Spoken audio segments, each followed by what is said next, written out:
Shalom, Bapak Ibu Saudara.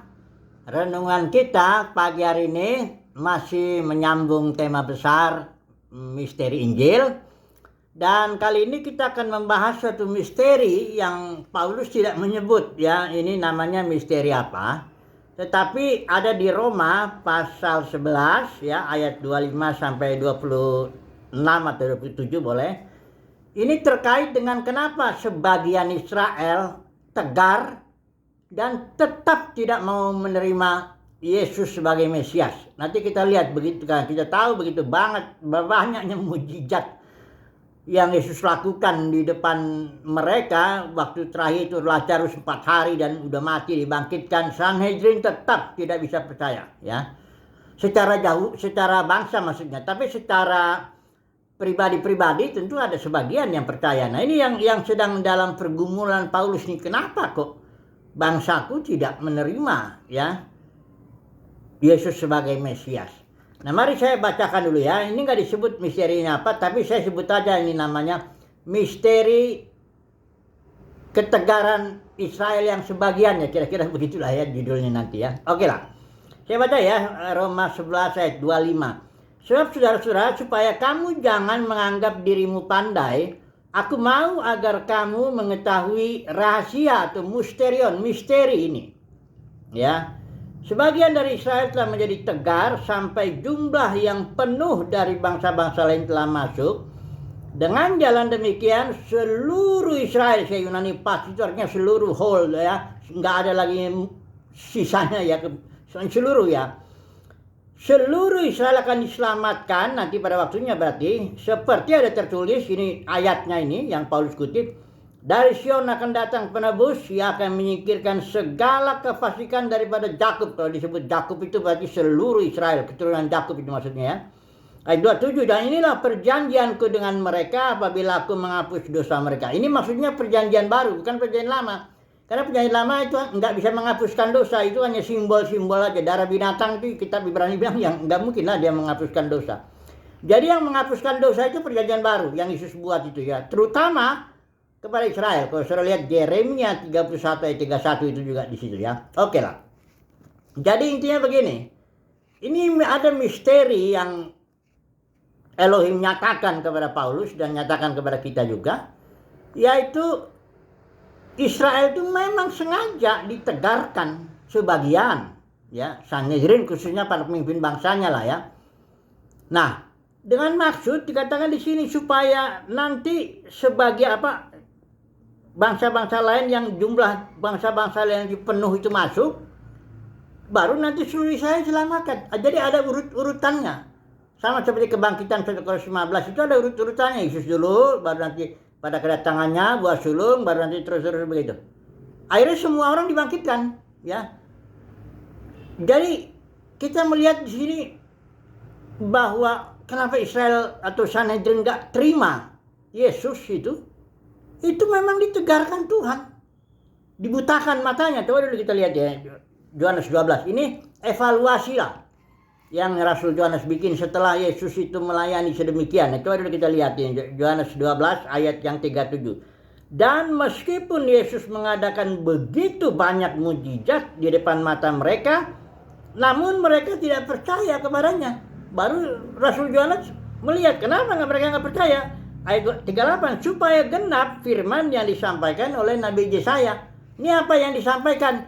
Ya ini Tuhan siapakah yang percaya dan sebagainya. Baru ayat 40-nya, iya, Tuhan itu maksudnya telah membutakan mata dan mendegilkan hati mereka, supaya mereka jangan melihat dengan mata dan menanggap dengan hati, lalu berbalik sehingga aku menyembuhkan mereka.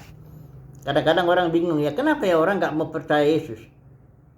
Saudara jangan pikir bahwa oh itu karena kepala hati orang itu tegar atau enggak. Dia dibutakan oleh ilah zaman ini. Itu Paulus bilang. Ya, loh kenapa Tuhan nggak bebaskan? Ya Tuhan belum mau. Kalau detik ini sementara saya ngomong Tuhan mau semua orang bertobat, ngaku ya setiap lutut bertelut lidah mengakui adalah Tuhan. Detik ini semua orang akan tersungkur di dunia ini. Entah ada yang di bar-bar, di klub-klub malam, pinggir-pinggir jalan, semua tersungkur akan mengakui salah Tuhan. Kalau detik ini Tuhan Yesus mau. Jadi keselamatan itu soal otoritas ini. Yesus bilang, segala otoritas surga di bumi sudah diberikan kepadaku. Baru dia suruh, pergi, jadikan semua bangsa muridku. Itu semua bangsa loh. Kalau Yesus sudah bilang semua, ya semua nanti jadi murid. Cuma urut-urutannya ada, kembali begitu. Ya. Jadi banyak orang pikir keselamatan itu soal respon manusia. Gimana mau respon manusia udah masih dalam dosa, udah jadi mayat. Istilahnya kalau saudara bicara sama mayat, bagaimana lah? Saudara ngomong sama mayat, mau nggak disembuhkan? Mau nggak kamu? Tergantung kamu responnya. Misalnya kita bilang itu mayat, Tuhan Yesus hebat loh, dia bisa membangkitkan orang mati gini. Mau nggak kamu dibangkitkan? Itu kan bodoh ya. Tolol itu ngomong sama mayat begitu. Nggak usah terus kita bilang lagi, ya tergantung respon kamu. Kalau kamu mau ya oke. Kalau tidak, ya sudah. Itu kan kalimat yang gimana ya? Ini orang nggak ngerti ya. Keselamatan itu soal otoritas. Yesus sudah tegas bilang, tidak ada seorang pun dapat datang kepadaku kalau Bapa tidak memberikan kasih karunia pada orang itu. Tidak ada seorang pun dapat datang.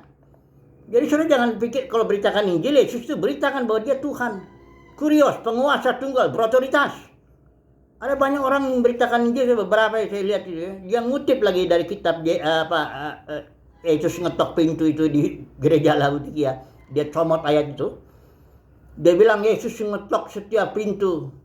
Ya, bukalah hatimu. Ya, kayak pengemis ya. Pengemis Yesus itu kayak pengemis di depan pintu ngetok-ngetok ya. Minta makan gitu ya. Ini bukan beritakan Injil itu bukan Injil, itu menghina Yesus itu. Injil itu harus diberitakan Yesus yang berotoritas.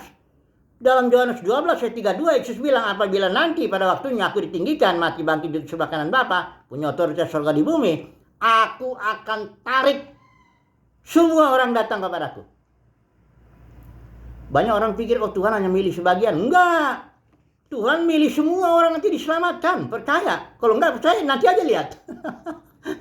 Kalau bebal bilang bahwa neraka kekal selama-lamanya, biarin aja. Lihat aja nanti. Ya. Tapi Tuhan punya cara, yaitu dia punya buah sulungnya. Inilah yang menjadi alat.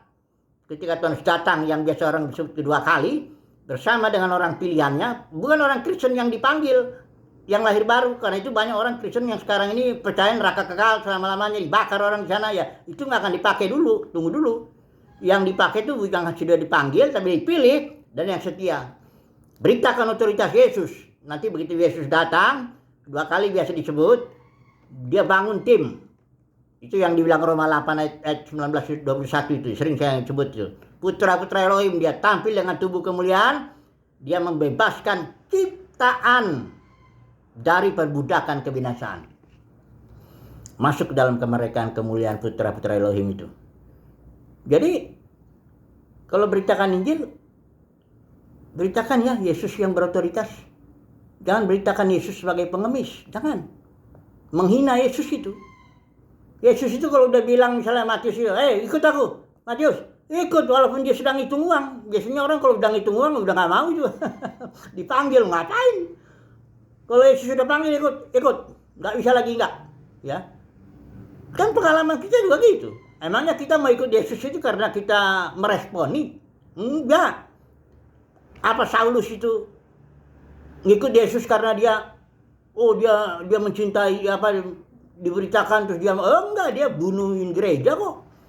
Hanya dia ditangkap aja dengan satu cahaya aja sedikit aja langsung rebah dia habis.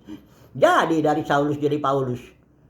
Jadi jangan beritakan Yesus itu yang sebagai pengemis ya, ketok-ketok pintu. Itu ketok pintu gereja, bukan pintu semua orang. Jadi ada gereja Laodikia ini memang udah sok kaya, bukan sok kaya. Aku kaya, aku tidak kekurangan apa-apa, aku memperkayakan diriku. Padahal dia buta, miskin, melarat. Nah itu. Jadi itu ketok pintu Yesus seorang itu. Siapa yang mau buka ya. Pintu gereja itu ya, bukan Yesus enggak sedang penginjilan. Oke lah, kesimpulannya apalah? Semoga saudara dan saya dapat kasih karunia lah. Beritakanlah Yesus yang berotoritas. Ya. Beritakanlah bahwa pada suatu saat Yesus akan tarik semua orang datang kepada dia. Semua. Dan akan mengaku. Setiap lidah mengaku, mulut. Setiap lidah mengaku mulut mengaku lidah. Gimana sih?